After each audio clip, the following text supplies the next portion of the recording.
Tu as besoin d'aujourd'hui. Une seule journée où tu arrêtes de te mentir et où tu reprends ce qui t'appartient. Aujourd'hui, je vais te donner un système de 24 heures pour reprendre le contrôle total de ton existence. Sans demander la permission à qui que ce soit. Sans attendre. Sans supplier. Ce n'est pas de la motivation. C'est une déclaration de guerre. Cette vidéo est structurée en 3 parties. La première va te montrer comment éliminer ce qui te retient. La deuxième va te donner les armes pour dominer ton environnement. Et la troisième va te révéler comment reprendre le contrôle total de ta vie. Et sache que c'est bien plus simple que vous ne le pensez. La dernière information que je vais te donner, c'est celle qui va accélérer ton ascension. Alors reste jusqu'au bout. Première partie, éliminer ce qui te retient. Premier principe, identifier tes chaînes invisibles. Tu vis dans une prison construite par toutes les fois où tu as dit oui alors que tu voulais dire non. Machiavel l'a dit clairement. Un homme qui dépend de la bonne volonté des autres est déjà un esclave. Alors voici ce que tu fais maintenant. Identifie les 3 personnes dans ta vie qui ont le plus de pouvoir sur tes décisions. Pas celles que tu aimes le plus, celles dont l'opinion dicte tes choix. Ton patron qui te fait sentir privilégié d'avoir ce job médiocre. Ce parent qui utilise la culpabilité comme monnaie d'échange. Cet ami qui te rappelle tes échecs sous couvert de te protéger. Identifie-les. Puis pose-toi cette question brutale. Qu'est-ce que je ne fais pas à cause d'eux? Écris ces réponses sur papier.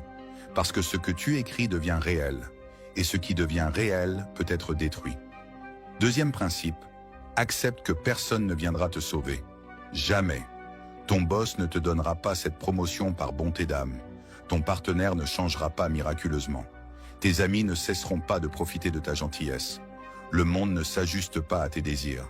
C'est toi qui dois le plier à ta volonté. Machiavel disait que les hommes sont gouvernés par 2 forces, la peur et l'amour. Entre les deux, la peur est infiniment plus fiable. Non pas la peur par la violence, mais la peur de te perdre. La peur de l'inconnu que tu deviens quand tu cesses d'être prévisible. Alors voici ton premier acte de reprise de contrôle. Brise un pattern. Aujourd'hui même. Choisis une habitude que les gens attendent de toi. Tu réponds toujours immédiatement aux messages? Aujourd'hui, tu ne réponds pas avant 4 heures minimum. Tu es toujours disponible pour rendre service? Aujourd'hui, tu dis non sans te justifier. Tu partages tous les détails de ta vie? Aujourd'hui, tu deviens une énigme. C'est une recalibration. Tu apprends aux gens que tu n'es plus un automate programmable, que ton temps a une valeur, que ton attention a un prix, et que ce prix vient d'augmenter drastiquement. Troisième principe, verrouille ton territoire mental. Tu passes combien d'heures par jour à ruminer, à imaginer ce que les autres pensent de toi, à planifier des réponses à des conflits qui n'arriveront jamais? C'est de l'énergie volée. Chaque minute dans la tête des autres est une minute où tu n'existes pas.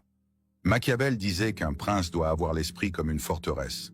Personne n'y entre sans invitation. Applique la règle des 3 secondes. Quand une pensée parasite arrive, tu as 3 secondes pour décider si elle mérite ton attention. Elle concerne une action concrète maintenant? Garde-la. C'est du bruit émotionnel?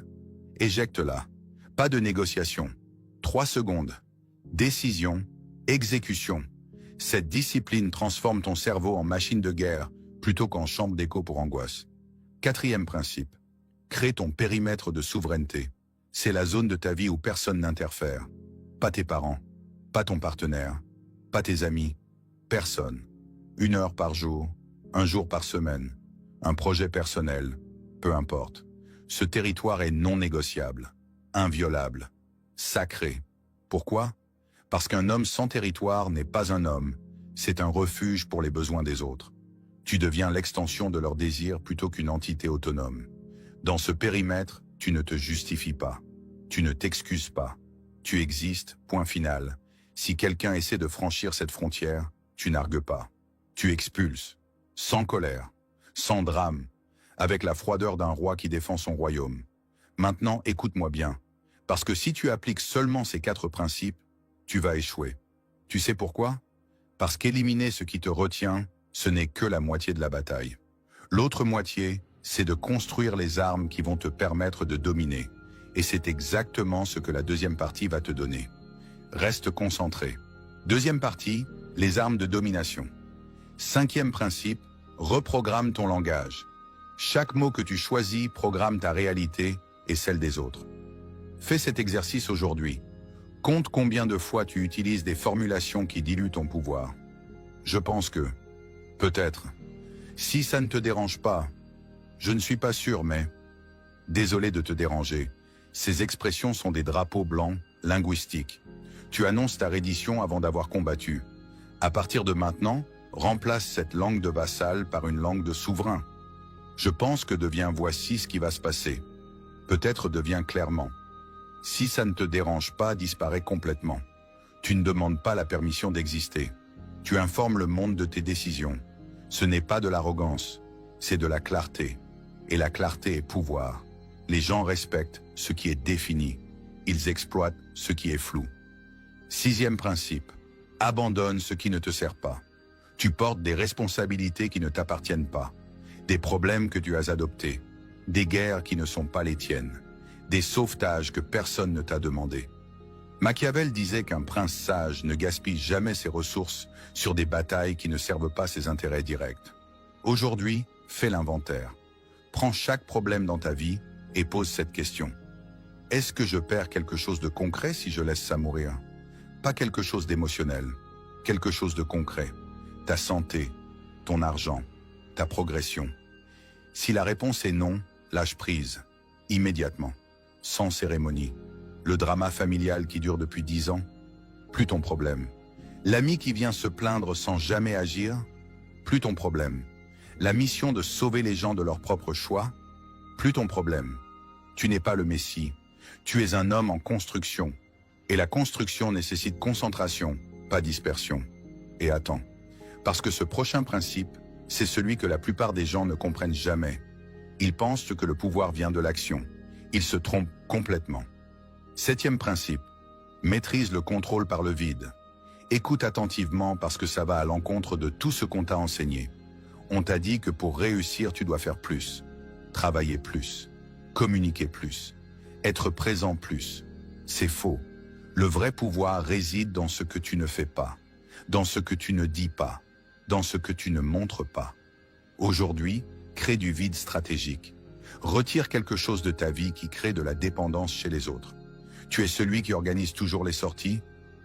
Arrête. Laisse le vide se créer. Regarde qui va le remplir. Tu es celui qui initie toujours les conversations? Arrête. Regarde qui va faire l'effort. Tu es celui qui résout toujours les problèmes au travail? Arrête. Laisse le chaos se manifester. Tu vas découvrir quelque chose. Soit les gens vont s'adapter et prendre leurs responsabilités, soit ils vont révéler qu'ils étaient des parasites depuis le début. Dans les deux cas, tu gagnes. Soit tu as des relations équilibrées, soit tu as identifié qui éliminer de ton cercle. 8e principe. Ton corps est ton instrument de domination. Pas au sens où tu dois devenir un bodybuilder. Au sens où la manière dont tu occupes l'espace dicte comment les autres te perçoivent et comment tu te perçois. Aujourd'hui, marche différemment, plus lentement. Comme si tu possédais chaque centimètre de sol que tu touches. Parle différemment, plus bas, plus posé, avec des silences qui forcent les autres à attendre ton prochain mot. Regarde différemment, pas agressivement, mais sans détourner les yeux en premier, jamais en premier. Ces ajustements envoient un signal chimique à ton cerveau. Cet homme contrôle son environnement. Et quand ton cerveau reçoit ce signal, il produit les hormones de domination plutôt que celles de soumission. C'est une boucle de rétroaction. Ton corps influence ton esprit influence ton comportement influence le monde renforce ton corps. Le cycle se perpétue. Maintenant, tu te demandes sûrement comment tout ça se connecte, comment ces armes vont vraiment transformer ta vie. Parce qu'il manque encore une pièce. Et c'est exactement ce que la 3e partie va révéler. Mais avant d'y arriver, il reste un dernier principe dans cette section. Et celui-là, tu ne peux pas le rater. 9e principe. Installe la vertu. C'est ce que Machiavel appelait la capacité d'agir avec force au moment décisif. La plupart des hommes passent leur vie à attendre le moment parfait. Le moment parfait n'existe pas. Il y a seulement le moment où tu décides d'agir malgré l'imperfection. Aujourd'hui, prends une décision que tu reportes depuis des semaines, des mois, peut-être des années. Cette conversation que tu dois avoir, cette démission que tu dois poser, ce projet que tu dois lancer, ce lien que tu dois couper. Tu ne vas pas la préparer davantage. Tu ne vas pas attendre d'avoir toutes les informations. Tu ne vas pas consulter 10 personnes de plus, tu vas simplement agir. Maintenant. L'action imparfaite aujourd'hui vaut infiniment plus que le plan parfait demain. Chaque fois que tu agis malgré la peur, tu crées un précédent dans ton cerveau. Tu apprends à toi-même que tu es quelqu'un qui fait ce qui doit être fait. Cette identité devient ta nouvelle norme. Si ces principes résonnent en toi, j'ai créé un e-book Aura et Pouvoir qui approfondit ces stratégies machiavéliennes. Le lien est en description, va voir de quoi il s'agit. Troisième partie, le secret final. Et maintenant, voici ce que j'ai gardé pour la fin. L'information qui change absolument tout. Celle qui va connecter tout ce que je viens de te dire. Et je te préviens, c'est tellement simple que tu vas te demander pourquoi personne ne t'en a jamais parlé. La voici. Tu dois cultiver le dégoût sacré. Pas la frustration, pas l'agacement. Le dégoût viscéral, profond, irrépressible. C'est l'émotion la plus puissante pour le changement radical. Parce que tu peux avoir tous les principes du monde, toutes les stratégies, tous les outils.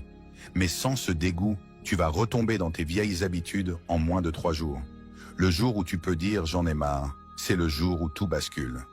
Pas « j'en ai un peu assez », pas « je suis légèrement frustré », mais ce dégoût qui te fait dire « plus jamais je ne vivrai comme ça, plus jamais je ne me laisserai traiter ainsi, plus jamais je ne trahirai mes ambitions pour le confort des autres ».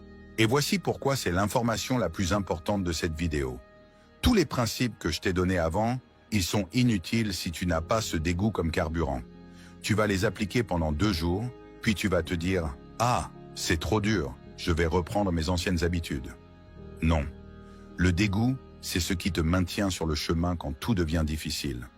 Voici ce que tu dois faire aujourd'hui pour installer ce dégoût sacré. Va dans ton placard. Regarde ces vêtements que tu portes par habitude, ceux qui ne reflètent pas qui tu veux devenir.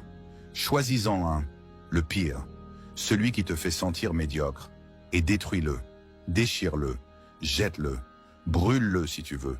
Cet acte physique n'est pas symbolique, il est réel. Tu envoies un message violent à ton subconscient. Cette version de moi est morte. Je ne serai plus jamais cette personne, et personne d'autre ne portera jamais cette merde. C'est fini. Ce dégoût, c'est ton carburant. C'est ce qui te fera tenir quand la motivation disparaîtra. C'est ce qui te poussera à agir quand la peur te paralysera. Alors aujourd'hui, autorise-toi à ressentir ce dégoût. Autorise-toi à dire « j'en ai eu assez ». Autorise-toi à être en colère contre la vie médiocre que tu as acceptée et utilise cette rage comme combustible pour ta transformation. Voilà le secret que personne ne te dit.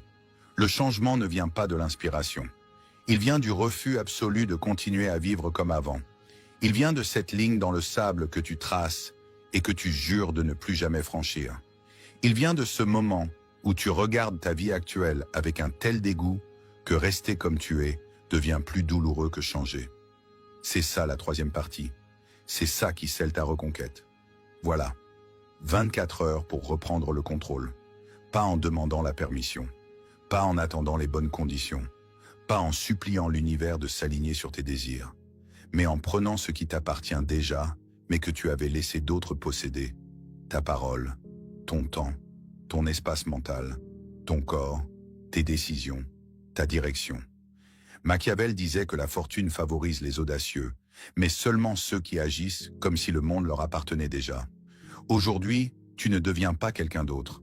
Tu cesses d'être celui que les autres ont construit. Tu redeviens ce que tu aurais toujours dû être. Un homme libre, dangereux, incontrôlable. Et ça commence maintenant. Pas demain. Pas dans 1 heure. Maintenant. Alors dis-moi en commentaire, quel est le premier acte de contrôle que tu vas poser aujourd'hui? Quelle chaîne tu vas casser en premier?